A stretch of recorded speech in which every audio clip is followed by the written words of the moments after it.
The story begins on Lucheng Pedestrian Street, dated March 10. The streets are bright and bustling, filled with tall buildings covered in colorful signs. Inside a dimly lit office, a man's voice breaks the silence. He asks a question with a sharp tone. "Kid, do you know what it means to borrow 5 million yuan from me?" A plant glows faintly under the light, while in the background, several men sit around a table. One of them, Zhang Yang, the boss of the Dihai gang, and an underground moneylender in Lucheng, leans back in his chair. He smirks, explaining that his interest rates are quite high. Lighting a cigarette, he takes a slow drag before continuing. Smoke rises as his eyes narrow with amusement. Across from him sits a nervous young man, trembling as sweat runs down his face. Two large bodyguards stand behind him, their shadows falling over his chair. Trying to sound confident despite his fear, he tells brother Zhang that as long as he is willing to lend him the money, the interest rate can be as high as needed. Zhang Yang leans forward, resting his chin on his hands. His tone turns calm yet dangerous. He says all right, and tells the boy that it will be 4% daily interest. He will lend him 5 million, and he must pay back 7 million half a year later. He also tells the boy to write an IOU for 7 million first. Then Zhang Yang's eyes glint coldly, as he adds that, at the same time, he must provide collateral of equal value. The young man trembles as he nervously holds out a document. His voice shakes as he speaks, telling brother Zhang that it is his house's property deed, and asking him to take a look. Zhang Yang takes the paper and examines it with a faint smile. He comments that the house is a bit old now, and worth only about 3 to 4 million yuan at most. In his mind, he scoffs, thinking how foolish it is for someone to use a large flat apartment over 140 square meters for a high-interest loan. To him, it is like a sheep willingly walking into a wolf's den. Leaning back in his chair, Zhang Yang says with a smirk that the young man named Chen cannot borrow 5 million with just that house. He tells him plainly that the deal can't be done. Panicked, the young man clasps his hands together and pleads. He begs brother Zhang not to refuse him, saying that even 4 million yuan would be enough. He tries to sound confident, claiming he has consulted a master who said his luck is good recently, and that he would earn the money back several times over soon. Zhang Yang relaxes in his chair, resting his arms behind his head. He says he can only lend 3.5 million yuan, claiming that any more and he would lose money. Inside, he sneers to himself, thinking that the young man is nothing but a gambling fool despite his age, and now he has him completely under his control. The young man's expression brightens instantly. He thanks brother Zhang over and over, promising that he will repay the money quickly. Zhang Yang leans forward with a cold smile, resting his chin on his clasped hands. He tells the young man that since he has agreed to the terms, he must pay back 4.9 million yuan within 3 months. If he fails to do so, his house will be taken as collateral. Then, in a calm tone, he adds that if there is no problem, the young man only needs to write the IOU, and the funds will be released within 3 days. The young man nods nervously, glancing down at the paper in his hands. He says there is no problem, but hesitates for a moment, before adding that he has one condition.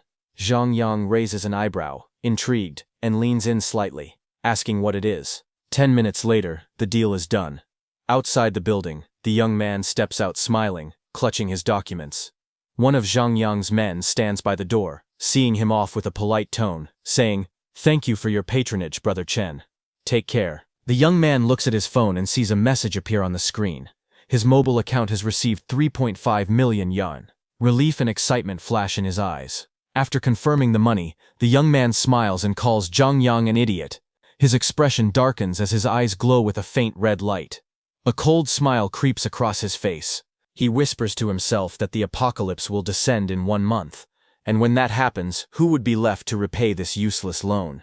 With the money now in his hands, he vows to prepare well this time. He does not intend to live the same miserable life he lived in his previous one. In his previous life, a catastrophic natural disaster had struck the blue star. It was a terrifying event that completely altered the planet's ecosystem. The sun unleashed a surge of violent solar radiation, and the Earth was engulfed in searing light. The global temperature soared to nearly 50 degrees Celsius, turning the world into a blazing inferno. Under the burning skies, humanity was plunged into chaos. A 30-day high-temperature apocalypse began. Cities melted, the ground cracked, and the once living world became a wasteland of fire. In the ruins, even the animals turned feral. A black wolf with glowing red eyes gnawed hungrily at the remains of a scorched human arm. Meanwhile, back in the present, Zhang Yang laughed loudly in his office, holding the signed contract.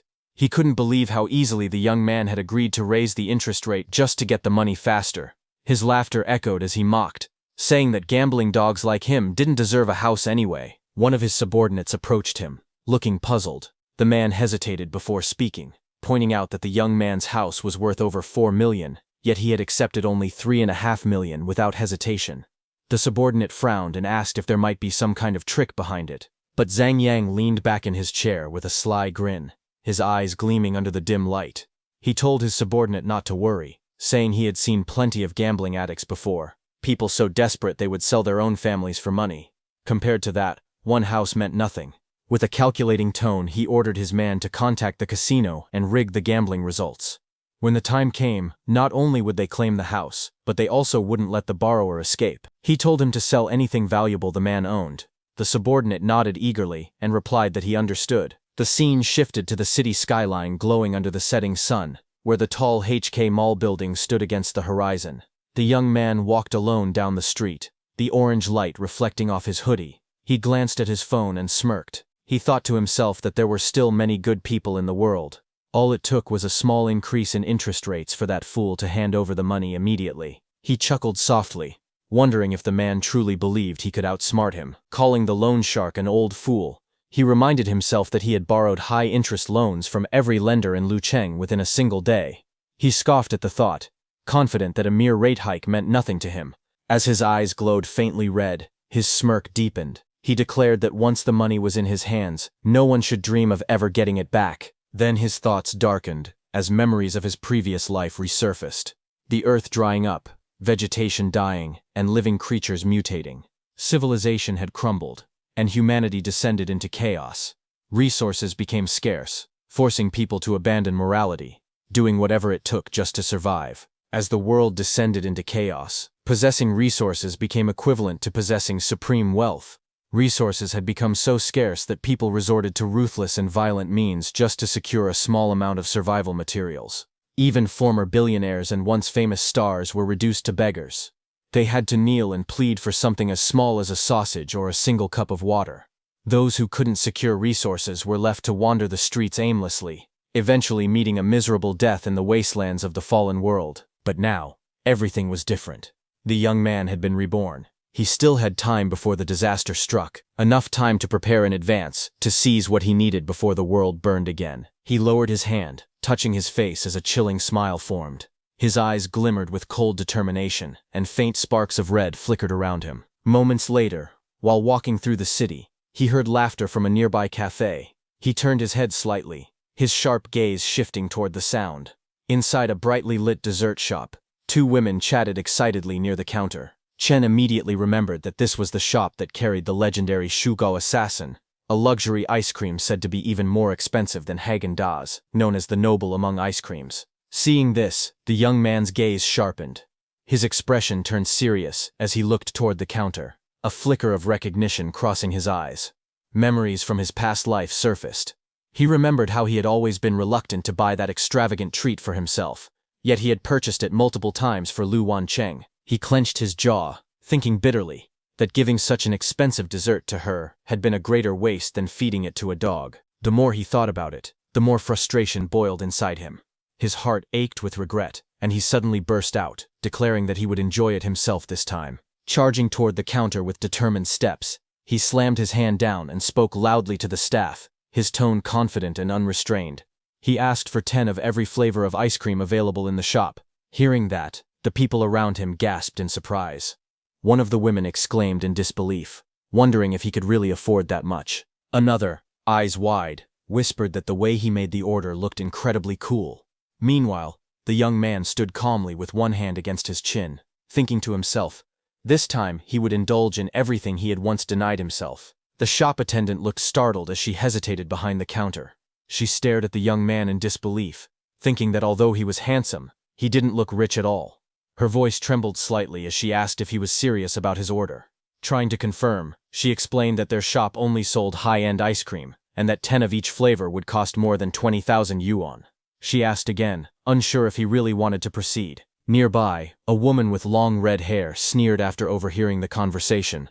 With a mocking smile, she said that someone like him, dressed so plainly, couldn't possibly afford such luxury. She laughed arrogantly and added that if he truly managed to pay for it, she would kowtow to him in public. The young man's eyes narrowed as he turned toward her. His tone calm but sharp. He asked if the words she had just said were true. The woman's smile faltered, her expression turning defensive. She snapped back, asking if he really expected her to bow to him, demanding to know what kind of person he thought he was to act so arrogantly. But the young man only smirked, his expression turning cold and confident. He told her that he was offering her a way out, but since she insisted on provoking him, she would definitely end up kowtowing. His voice lowered as he added with chilling certainty that not even God could stop it now, he had already spoken it into existence. The woman's face twisted in anger as she shouted at him, but the young man only smiled faintly, unfazed by her outburst. Turning toward the counter, he calmly instructed the shop attendant to pack all the ice cream in the store, saying that he would take everything. As the staff hesitated, he pulled out his phone and displayed his account balance, a staggering 20 million yuan. The woman's confident expression froze instantly, while the attendant's eyes widened in shock. Trembling, she stammered that she needed to confirm with her manager, and quickly hurried away. Moments later, the store manager arrived, bowing politely. He introduced himself as Fei Qi and asked what Mr. Chen required. The young man looked relaxed, his tone composed as he told the manager to calculate the total price of all the ice cream in the store and added casually that they wouldn't need to open for business today. Hearing this, Manager Fei blinked in disbelief, but quickly nodded with a respectful smile. He told the young man to wait for a moment as he checked the inventory, secretly astonished. He muttered to himself, wondering what kind of big shot would buy up an entire month's sales revenue in one go. He thought about how few people ever purchased such expensive ice cream. Most customers only came to admire it. After a brief calculation, the manager returned and announced that the merchandise currently on display was worth 70,000 yuan, while the total stock, including the inventory, was around 1 million yuan. Hearing this, the young man smirked slightly. He thought to himself that it wasn't all that expensive after all. Since the apocalypse was coming anyway, he might as well empty their entire stock after all. If the world ended, he could simply sit at home and enjoy his ice cream in peace. Chen Xiao calmly told the manager that he would transfer a deposit of 300,000 yuan first, and instructed him to deliver all the ice cream from their inventory to his address as soon as possible. The manager's eyes widened in surprise but quickly turned into excitement. He eagerly nodded and assured Chen Xiao that everything would be handled right away, calling him Brother Chen, with sudden respect. With a slight smile, Chen Xiao turned toward the group of women standing nearby. His voice was calm but confident as he said they could choose any ice cream they liked from the store. Everything was on him. The women gasped in shock. One of them exclaimed happily that Chen Xiao was paying for it all, while another blurted out in disbelief at how rich he was. Their faces lit up with excitement as they admired him, whispering that he looked even more handsome now. Chen Xiao stood tall with a relaxed grin, his arms open in a confident gesture. Then his expression shifted slightly as he turned his gaze toward the red-haired woman who had mocked him earlier. His tone turned sharp as he reminded her that his offer excluded her. He was still waiting for her to keep her word and kowtow to him. The woman froze, her confidence vanishing. Her lips trembled as she tried to speak but only managed to stammer weakly. Moments later, unable to bear the humiliation, she dropped to her knees before him, bowing her head low to the ground. Chen Xiao looked down at her with a calm smile, standing tall and composed as the others stared in stunned silence. He then looked calmly ahead, his eyes half-lidded, and his voice steady as he remarked that the woman should have known better than to show off. The scene then shifted to a peaceful view of a riverside lined with cherry blossom trees, petals drifting gently through the air under the glow of a warm sunset. Chen Xiao sat on a wooden bench, holding a popsicle in one hand, and taking a bite with a relaxed smile. He nodded to himself and commented that the ice cream, fittingly named Assassin, truly lived up to its reputation. Its taste and texture were exceptional. As he leaned back, he muttered softly while eating, but midway through his words, he lifted his hand. A sudden surge of blue light appeared, twisting the air in front of him. A dark, square-shaped portal shimmered into existence, surrounded by glowing energy lines. Chen Xiao explained to himself that his ability could keep anything inside it perfectly preserved, allowing him to enjoy fresh ice cream anytime he wanted. He smiled, amused by the thought, and casually flicked a small blue bag into the glowing portal. With a confident tone, he said that with this power, inviting over any star or young model wouldn't be a problem. Just thinking about it made him feel excited. Chen Xiao raised his hand as a black, glowing square appeared before him. He looked at it thoughtfully, his voice calm as he said that he hadn't expected his ability to be reborn along with him. He recalled that, in his previous life, abilities had only started awakening gradually after the apocalypse began. A faint smile appeared on his lips as he gazed at the mysterious power hovering above his palm. He admitted that he didn't fully understand how it worked, but he knew one thing for certain: this would become his greatest trump card in the days to come. He then sat back down on the bench under the cherry blossoms, petals drifting around him as the evening light glowed softly. In a quiet tone, he said that it was time to start preparing for what lay ahead, building a safe house, setting up cold storage, gathering weapons, and securing an energy reserve. With a small sigh, he muttered that he still had a lot to do. Just then, his phone suddenly chimed with a ringtone announcing, "Little Fairy is calling." Chen Xiao blinked in surprise and turned his head slightly. He pulled out his phone and frowned when he saw the name flashing on the screen, Lu Wanqing. His expression darkened as he muttered that it was her again, calling it bad luck. Chen Xiao paused when he saw the name, Lu Wanqing, glowing faintly in the darkness. After Chen Xiao's parents passed away, Lu Wanqing appeared in his life like a savior. In his grief and loneliness, he saw her as a source of warmth and light, someone who reached out a helping hand when the world felt empty. Back then, he was too naive to realize her true intentions. To him, she seemed like the light that had entered his dark world. But in reality, what she was after wasn't him, it was the inheritance his parents had left behind. Their relationship soon became one built on lies and manipulation. Chen Xiao remembered her sitting close to him, whispering softly that her mother insisted on certain conditions if he truly wanted to marry her. She told him that the large, fully paid apartment in the city center had to be written under her name, along with a bride price of 880,000 yuan. He complied, blinded by love. Yet it felt like falling into a bottomless pit. She kept asking for more, reaching again and again until all his savings were drained. Even that wasn't enough. She began pushing him to sell his ancestral home, just so she could have another luxury apartment in the city. When he hesitated, her tone turned manipulative, saying it was for their future, that his old family house wasn't worth keeping anyway. Then Chen Xiao's memories darkened. He remembered being forced down, humiliated and helpless as greed consumed her. Later, she stood beside another man in a dark room, smiling coldly as she introduced Chen Xiao like an object. She told the man, whom she addressed as young master, that Chen Xiao was the one she had mentioned before, the one who perfectly met the man's special material requirements. At that moment, Chen Xiao finally understood. The woman he once thought of as his savior had sold him out for her own gain. Chen Xiao's eyes burned with fury as memories of his past life resurfaced. When the apocalypse descended, chaos consumed the world. He had risked everything, his safety, his future, to protect Lu Wanqing. But in the end, she betrayed him without hesitation. To cling to someone stronger, she had sold him off like livestock. He remembered the cold floor, the smell of blood, and the shadow looming over him. His body trembled as the figure above observed him with detached curiosity, muttering that there was nothing particularly special about him. Then the man wondered aloud if he needed to eat him to see any real result. Chen Xiao's fate back then had been cruel beyond words. His voice echoed bitterly in his thoughts. In the end, he hadn't even been left with a complete corpse. Now, standing under the pale light with red eyes glowing faintly, Chen Xiao held his phone tightly, his expression dark yet calm. A sinister smile curved across his lips as he looked at the name on the screen.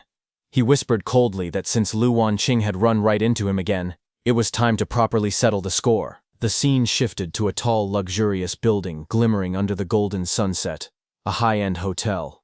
Inside, the sound of soft footsteps echoed across the floor. It was Lu Wanqing.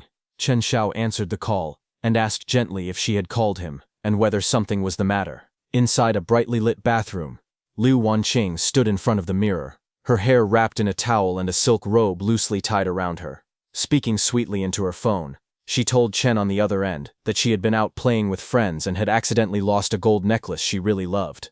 She sighed dramatically, saying how heartbroken she felt about it. On the other side of the call, Chen Xiao's voice came through, calm yet laced with an unsettling tone. He spoke softly, asking what else he could possibly do. Of course, he said, he would buy his dearest darling a new one. His voice deepened into a faintly mocking tone as he added that one wasn't enough. She could buy 10 and wear them alternately if she wished. Hearing that, Lu Wanqing blinked in surprise at his sudden generosity. Her expression softened slightly, curiosity mixing with disbelief. She asked when he had suddenly become so generous. Calmly, Chen Xiao told her he had been lucky lately, that he had invested a bit in virtual currency and made a small profit. Of course, he added smoothly, when he earned money, he had to spend it on his darling. Hearing that, suspicion flashed across her face as she asked if he had fallen for some kind of scam, mentioning that virtual currencies were infamous for being unreliable. Chen Xiao's lips curved into a smile that didn't reach his eyes. He replied that whether it was a scam or not didn't matter. What mattered was whether he could make money in the next round. He said that small games were boring, and this time he planned to play big. Then his tone shifted subtly, becoming more serious. He mentioned that he was preparing to borrow a large amount of capital to invest even more. The loan, he explained, required a witness. Speaking with a dark smile forming on his face, he asked her to help him out, promising that once the deal was done, he would give her 5% of the loan amount as payment for her hard work. While Lu Wanqing stood in her bathrobe, hearing Chen's plan, a man's voice suddenly questioned her from nearby. He asked why she was taking so long, wondering what was making her drag her feet. Lu Wanqing immediately hid her phone and turned toward the man with a composed expression. She quickly smiled, stepping closer with a playful tone. Wrapping her arm around him, she called him honey, telling him sweetly that she would be ready soon, and asking him to wait for her. As she leaned against the older man, her eyes glimmered with calculation. Inwardly, she thought about how spending one night with this old man only earned her 5,000, yet Chen Xiao's offer for signing a document would give her 50,000. To her, it seemed like an easy choice. She dismissed any thought of risk, reasoning that it was only a signature. Besides, she believed Chen Xiao was too much of a coward to dare deceive her. A moment later, the call between them ended. Chen Xiao looked down at his phone screen, which displayed call ended.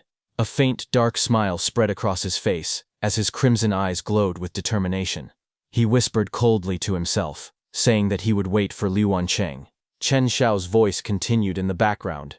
He said quietly that it was now time to build his fortress. He met an architect, and, with a commanding tone, pointed to the building site and ordered that within 1 month, he wanted the place transformed into an impenetrable fortress. Chen Xiao stood in front of the building, his eyes sharp as he began listing out detailed construction plans.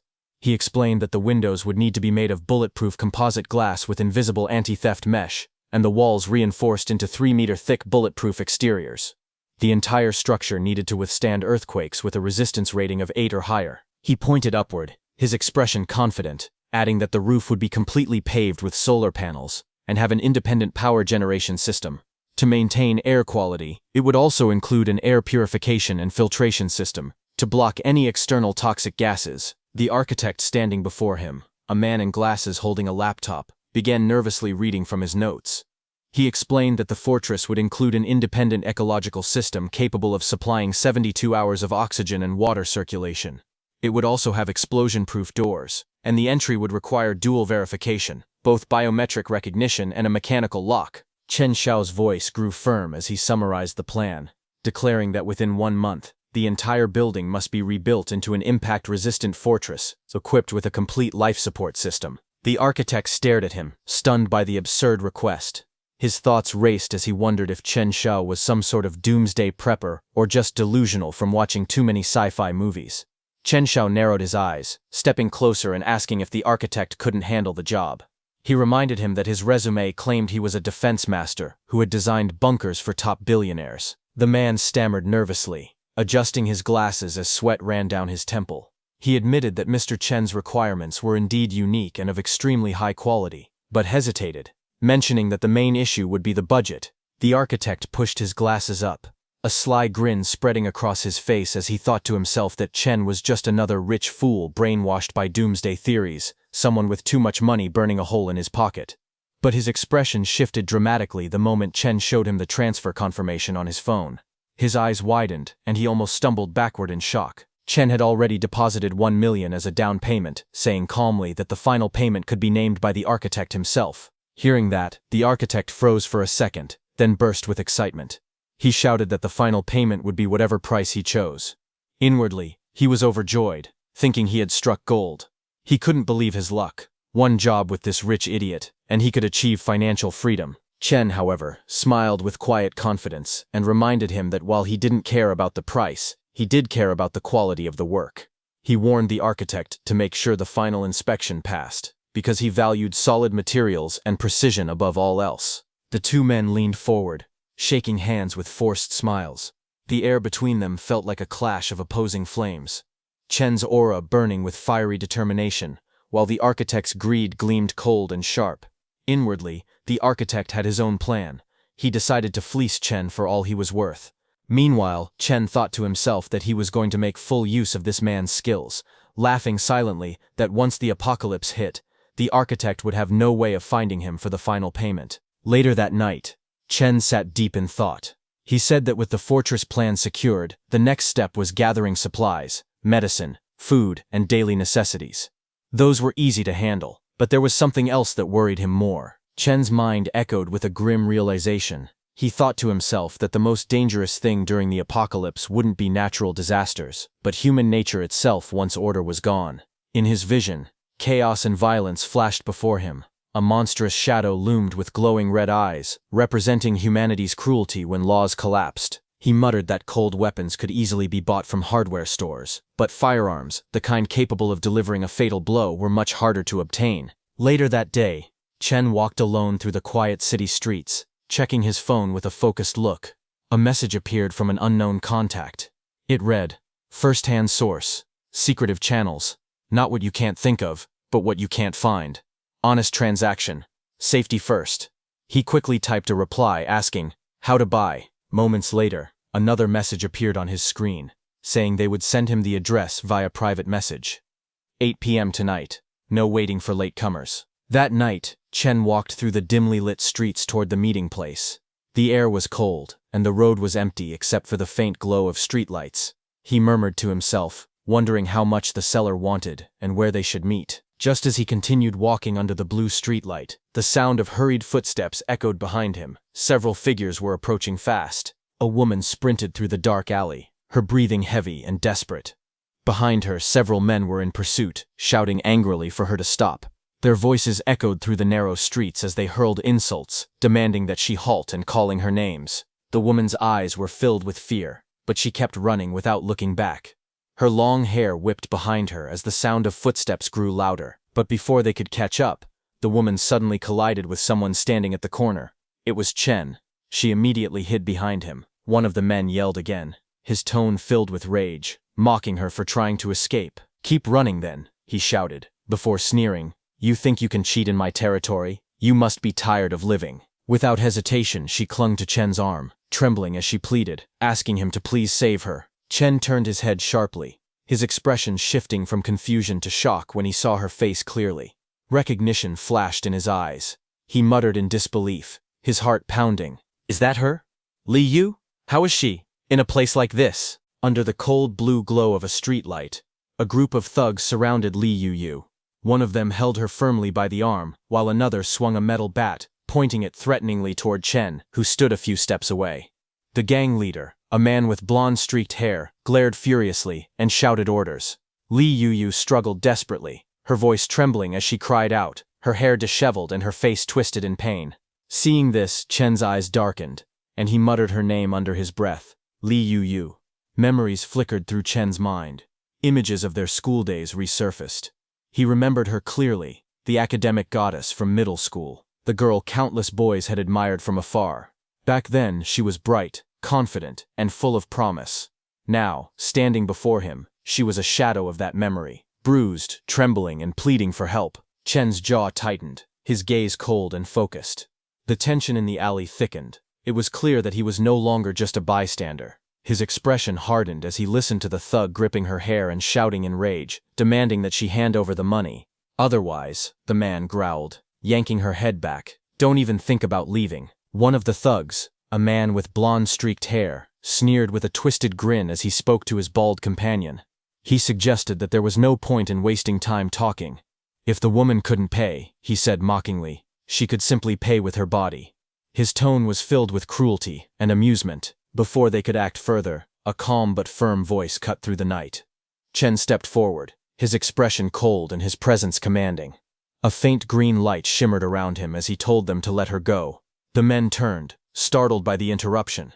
The woman's captor hesitated, still gripping her by the hair, while the others exchanged glances.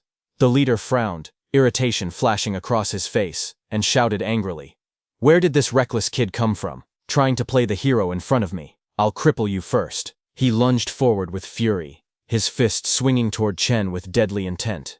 But in that instant, Chen's eyes narrowed, a chilling red gleam flashing in his gaze. In a blur of motion, Chen moved faster than the thug could react. His body turned sharply, and before the attacker could finish his swing, Chen dodged and got into a perfect position to counterattack. Chen's hand shot out, grabbing the attacker's wrist mid-swing. A sharp crack echoed through the alley, halting the assault in an instant. The bald man screamed in agony, shouting that his hand was broken. Before he could react further, Chen's expression turned cold. His red eyes glowed faintly as he lunged forward with terrifying speed. His fist struck the man squarely, sending him flying backward and crashing into the ground. Just as the alley fell silent, a glowing blue system window appeared before Chen, displaying detection of intense negative emotions. Fear plus severe pain, anger. A moment later, another notification flickered. Negative emotion harvesting system has activated successfully. Chen Xiao stood amidst the swirling smoke, a faint smile crossing his lips as he reacted with surprise. He realized that this strange system hadn't existed in his previous life. Suddenly, one of the thugs grabbed the silver-haired woman, pulling her close and pressing a weapon to her neck. With a crazed expression, he shouted for Chen Xiao not to move, threatening to kill her if he did. Before Chen Xiao could react, a man suddenly appeared and threw a brick directly at the thug. The brick slammed into the man's face, sending him flying backward as he smashed through debris, bricks and dust scattering through the air. The woman gasped in shock, barely believing what she had seen. The remaining two thugs froze, their eyes widening in horror as a heavy block of debris landed right beside them, making them flinch in fear. Just then, a new figure appeared at the end of the alley. He stepped forward with a cocky grin and mocked the scene, saying it was shameful for a group of grown men to gang up on a single girl. Enraged by the taunt, one of the bald thugs raised his bat, charging forward furiously while shouting that they were asking for death. The thugs rushed in, swinging their weapons recklessly. Chen Xiao moved first, his expression calm but sharp. With a swift motion, he deflected one attack, his hands striking with precise force. At the same time, the new boy launched a powerful kick, sending another thug flying backward. The alley echoed with heavy impacts as bodies hit the ground one after another. Chen Xiao's eyes glowed faintly red, his movements too fast for the eye to follow. In an instant, he appeared in front of another thug and delivered a clean, devastating punch that sent the man reeling. Working in perfect sync, both men struck at the same time. Chen Xiao's fist slammed into one attacker's jaw, while his companion's kick sent another crashing onto the pavement. As the last remaining thug staggered, Chen Xiao clicked his tongue in mild annoyance before finishing him with a single decisive blow. The man collapsed to the ground, gasping in pain as Chen Xiao's foot pressed down on his chest, leaving the entire street silent. Chen Xiao and the new boy stood tall under the streetlights, their feet pressing down on the fallen thugs. The defeated men groaned in pain, unable to move. Chen Xiao's red eyes narrowed slightly as he muttered a single word, "Scram."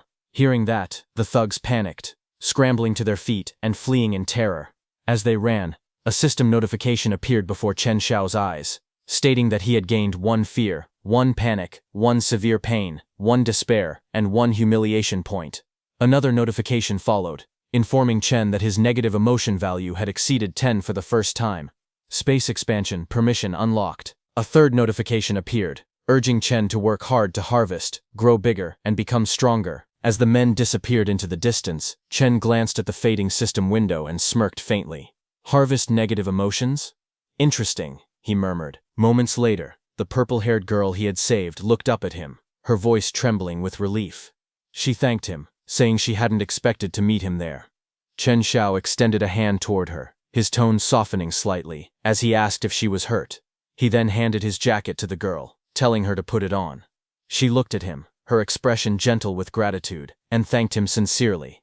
She explained that she had something urgent to do and needed to leave right away. Chen Xiao simply nodded and told her to be careful. After she left, the man in the colorful shirt grinned and stepped forward, teasingly calling Chen Xiao a hero for saving a beautiful woman. He introduced himself as Mu Chang and asked for Chen Xiao's name. Chen Xiao replied calmly, saying that he was the one who had arranged to meet Mu Chang. Hearing that, Mu Chang's eyes widened in surprise before he burst into laughter, calling it fate that they had run into each other. Then, striking a dramatic pose, Mu Chang shouted his code phrase, "Heavenly King covers Earth Tiger." Chen Shao raised an eyebrow and looked at him with a straight face, replying, "You are 250. Mu Chang froze in confusion, completely dumbfounded. Just then, the system suddenly activated in Chen Shao's mind. A glowing blue window appeared above Mu Chang's head, displaying detection of intense negative emotions. Dumbfounded, +1. Bewilderment, +1. Embarrassment, +1. Chen Shao was shocked to see this and stared at Mu Chang in awkward silence, the atmosphere turning strangely comical. Chen Shao raised his hand playfully and shouted with a grin, jokingly saying, "Pagoda suppresses river demon." He told Mu Chang not to mind it, saying he was just making a little joke to lighten the mood. Hearing that, Mu Chang's face twisted in disbelief, his tone filled with both frustration and amusement as he shouted back, "Damn it, brother, that joke of yours, you're ruthless, follow me." The scene then shifted to a quiet night outside a 2-story house, its windows glowing warmly under the streetlight. Inside, Mu Chang handed Chen Shao a wooden box. Inside were a pistol, several bullets, and a magazine neatly arranged.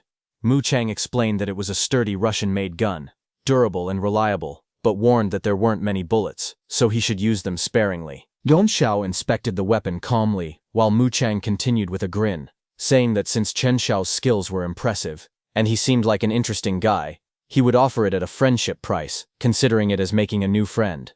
Chen Shao smiled faintly and replied, "Not bad, thanks." As Mu Chang watched closely, he noted how skillfully Chen Shao handled the gun, his movements smooth and precise. His sharp eyes narrowed as he muttered to himself that the man was clearly an expert. Since everything checked out, there was no problem. Then Chen Shao turned slightly, his tone casual yet teasing. He asked Mu Chang with a smirk whether the gun came with a free suppressor, if there was a warranty card, and whether he could maybe throw in another box of bullets. Hearing that, Mu Chang's eyes widened in shock, completely caught off guard by the unexpected remark. Mu Chang's expression froze in disbelief. He shouted inwardly that it was already a friendship price and demanded to know if Chen Shao even understood what that meant. Frustrated, he clenched his fists and gritted his teeth, thinking that people were paying double the price for this gun on the black market, yet this guy still wanted a warranty and free extras. His anger spiked as he glared at Chen Shao, his thoughts screaming that it felt like Chen was treating the deal as if he were buying home appliances. He almost wanted to yell for Chen Shao to just rob him instead. At that moment, the system activated again in Chen Shao's mind. Detection of intense negative emotions, shock +1, heartache +1, speechless +1. Seeing this, Chen Shao simply smiled and waved his hand casually. He told Mu Chang that if it wasn't possible, then never mind. He was only asking. He said he would stick to the original price and transferred the money immediately. Mu Chang stood there, speechless, as Chen Shao calmly finalized the transaction. Now Chen's supplies and the gun were secured. It was time to get revenge. Outside, the scene shifted to a brightly lit building beneath the night sky, the moon glowing overhead. Inside, under a dazzling chandelier, a woman in a red dress stood silently by the window. Her long blonde hair flowed down her back as city lights reflected through the glass behind her. She was Lu Wanqing. Wearing the red dress, she complained softly, asking why Chen had taken so long to arrive. She said her legs were tired from standing, and nervously asked whether the thing he had mentioned earlier truly involved no risk. Chen smiled and pulled her close, his tone smooth and reassuring. He told her it was just a formality, and that he adored her too much to ever deceive her. Hearing this, Lu Wanqing leaned back with a cigarette between her fingers, her expression turning sly.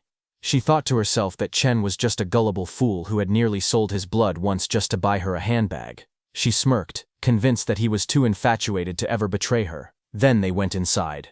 In the room, Zhang Yang sat across from her, flanked by 2 bodyguards. He praised her confidence and said with a grin that her signature was beautiful. Lu Wanqing smiled faintly, unaware of the trap she had just walked into. Zhang Yang, wearing a cunning smile, watched as her signature appeared on the contract. Inwardly, he mocked her, thinking that she believed she was only signing as a guarantor, when in truth, once her name was written, the entire debt would belong to her. As she signed, the scheming man's thoughts grew darker. He thought that once she failed to repay the debt, she would have no choice but to pay with her body. He grinned through a puff of smoke, murmuring to himself with a sinister laugh that when she couldn't repay, that would be when his fun began.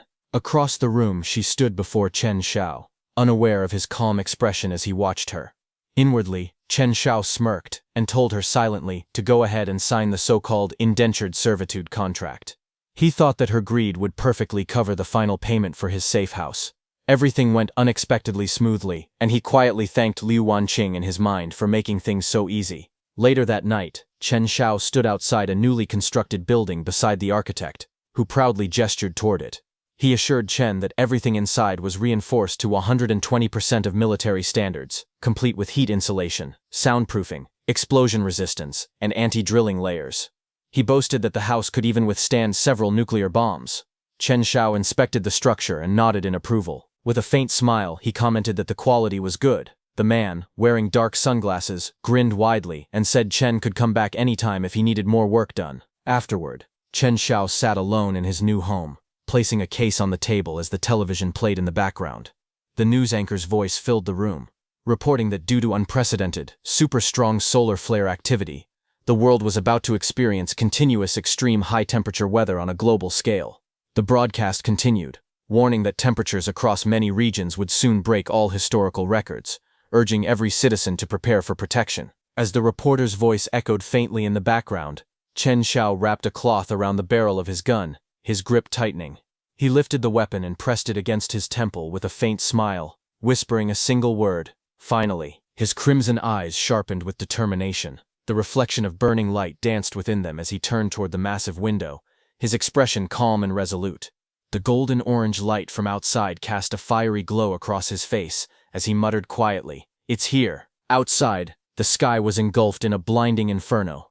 A colossal, sun-like flare loomed over the city skyline, flooding the world in crimson light. Chen Xiao stood before it in silence, gun in hand, watching as the fiery apocalypse began to descend upon the world. Just then, a news anchor appeared on the screen, reporting that a super-strong solar flare outbreak was causing severe disturbances in Earth's ionosphere. She explained that extremely high temperatures were appearing across many parts of the world, with daytime highs expected to reach 45 degrees Celsius. She advised all citizens to take heat prevention measures and avoid going out at noon unless absolutely necessary. Chen listened to the broadcast. Sweat ran down his face as he watched quietly. He noted that the temperature was already rising, but he knew it was only the beginning. Outside, the city buildings glowed under the harsh sunlight. Heat shimmered in the air. A woman wiped sweat from her face, panting in discomfort. She leaned over her balcony and complained loudly that it was already unbearably hot so early in the morning. She groaned that the weather was killing them and wondered how long the heat wave would continue. At the market, a vendor shouted through a megaphone to the neighbors. He warned them that the deadly weather would become even hotter next week. He announced a supply shortage and said that water and electricity would soon be rationed. He urged everyone to stock up immediately, warning that they wouldn't even have bottled water to drink later. He waved his megaphone and told them to hurry, saying this was his last batch of goods. The shopkeeper wiped sweat from his forehead and grinned. He thought to himself that this heat wave was basically money being delivered right to his doorstep, and he'd be a fool not to profit from it. Nearby, a woman complained while holding a watermelon. She told the seller that his watermelons were too expensive and asked if he could lower the price. Another woman stood beside her, also sweating from the heat. When the seller looked at the women, his eyes sparkled with excitement. His face turned red as he stared at them, completely captivated. He hurried over with a smile, saying the melons were very sweet, and asking if they wanted to taste one. He then offered a deal. If they bought 2, he would give them a 20% discount and include a pack of tissues for free. The women stepped back nervously. One of them quickly replied that buying 1 melon was enough. The seller leaned forward eagerly, telling them that if the nights were too hot, they could always visit his place and enjoy the air conditioning. Flustered, the woman repeated that they would only buy 1. The seller insisted again, telling them to buy more and stock up because the heat was getting worse, and there might not be any fruit left to sell tomorrow. Just then, from behind, an old man pointed at the water bottles and asked the shop owner if he could make the water cheaper. The owner stubbornly refused, saying it was a small business and there would be no bargaining. Outside the store, the shop owner wiped sweat from his face while carrying a box. Behind him, Chen walked past, watching silently. Chen narrowed his eyes as he saw that shopkeeper. He immediately recognized him as Li Dafu, who was being troublesome again. Chen remembered that in his past life, inside Li Dafu's shop, he had crouched down to pick something up from the floor. Li Dafu stood behind him with his arms folded, looking down suspiciously. Just as Chen touched that thing, Li Dafu shouted loudly for everyone to come and look. He accused Chen of stealing, and claimed he had caught him red-handed. Chen shook his head in panic.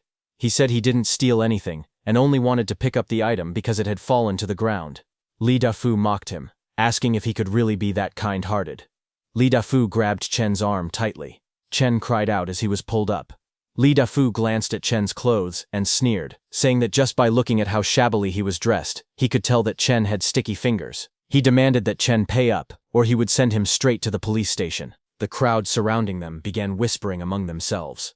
Some adults clicked their tongues, saying that someone so young should know better, and questioning why he would steal. Another voice remarked that they couldn't understand how his parents had raised him. Someone else pointed out that his silence meant he must be admitting the crime. Chen lowered his head, sweat running down his cheek as he trembled. In a small voice, he insisted that he hadn't stolen anything. Back in the present, remembering all that, Chen pushed through the crowd with a calm expression. He walked forward slowly. Suddenly, something caught Chen's attention, and he looked to his side. Inside the store, a display of Ace potato chips stood with a sign that read, "Store Manager's Recommendation, 50 yuan per pack."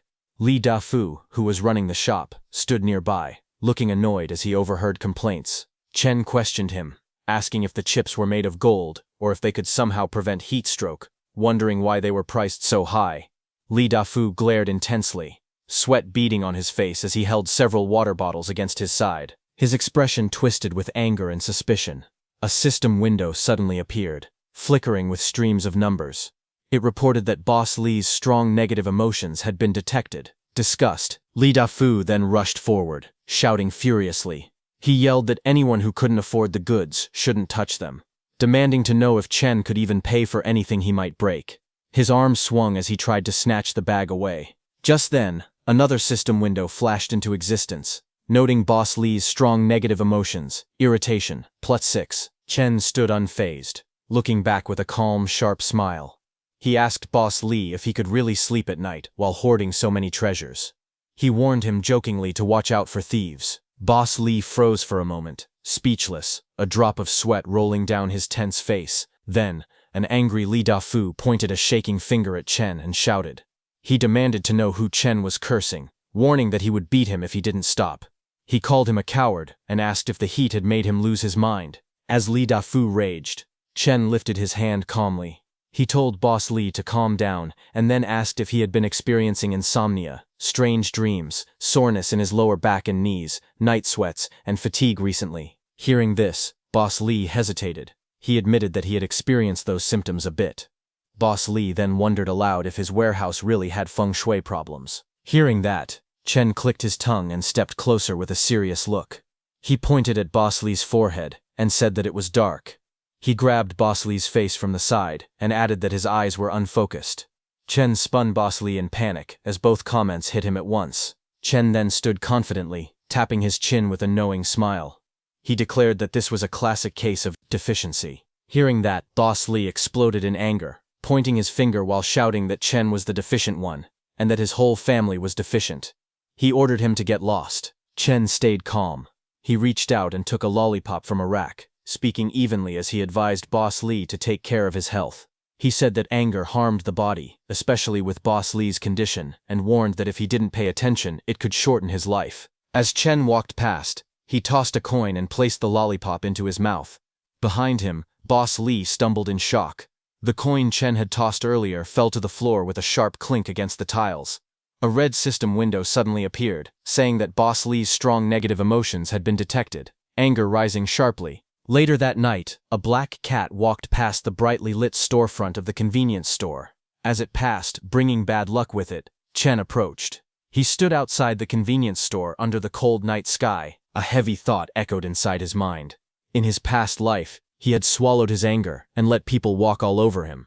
But now, in this life, he vowed to take everything back with interest. He lowered himself slightly, remembering what the system had said. A spark lit in his eyes. He recalled that the system mentioned he could expand the space, and Li Dafu's contributed emotions were perfect for it. A system window appeared before him, displaying that 20 negative emotions had been consumed. Another window followed, announcing that the storage space expansion was complete. Chen then raised his hand, and a swirling black void opened in his palm with a sharp whoosh. Purple and red energy spiraled around his arm as he controlled the strange vortex. A confident smile slowly formed on his face. Then morning arrived peacefully. Birds perched among the green leaves, chirping lightly as they greeted the new day. Lai Dafu strolled toward his shop happily, singing a song. Suddenly he froze in shock. He looked toward the entrance of the store, his eyes widening as he saw something unexpected. He rushed inside and trembled as he looked around. The shelves that were once full now stood completely empty. Every row, every section bare. Boss Li's face darkened in horror as he screamed, "Where are my goods?" Boss Li grabbed his head in frustration. He shouted loudly, demanding to know who had done this and who was responsible for the mess. On the other hand, a computer screen displayed a security feed of him screaming inside the store. Below the footage, a system notification appeared, showing that his negative emotions had increased by 66. Right in front of the screen, Chen sat calmly in a chair, crossing his legs as he lifted a soda can to his lips. He took a slow drink, watching the scene with a relaxed expression, completely unfazed by the chaos he had caused.